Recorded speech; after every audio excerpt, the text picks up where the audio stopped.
নিয়মিতকরণ সহ ৬ দফা দাবিতে শহরে মিছিল করে পুর নিগমের ডেপুটেশনে মিলিত হয়েছে নিগমের ভারতীয় মজদুর সংঘ অনুমোদিত ত্রিপুরা সাফাই কর্মী সংঘ।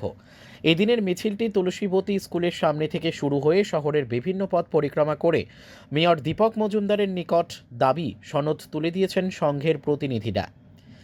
এদিন সাংবাদিকদের মুখোমুখি হয়ে সংঘের এক নেতা বলেন, গত ৭ই মার্চ সংঘের তরফ থেকে সিদ্ধান্ত নেওয়া হয়েছিল আগরতলা পুর নিগমের নিকট কর্মীদের স্বার্থ সংশ্লিষ্ট ৬ দফা দাবি জানানো হবে, কিন্তু নিগমের তরফ থেকে জানানো হয়েছিল বিজেপি জনসভার পর ডেপুটেশন দেওয়া হোক। তাই আজ শহরের বিক্ষোভ মিছিল করে মেয়রের নিকট ডেপুটেশন প্রদান করা হয়েছে। তিনি আরও জানিয়েছেন, গত ২৫ বছর ধরে সাফাই কর্মীরা কাজ করে গেলেও এখনও পর্যন্ত নিয়মিতকরণ করা হয়নি। তাই সংঘের দাবিগুলি হল কর্মীদের নিয়মিতকরণ, অন্যান্য সরকারি কর্মচারীদের মতো সুযোগ সুবিধা প্রদান করা সহ ৬ দফা দাবি জানানো হয়েছে। Bureau report, news daily Bharat.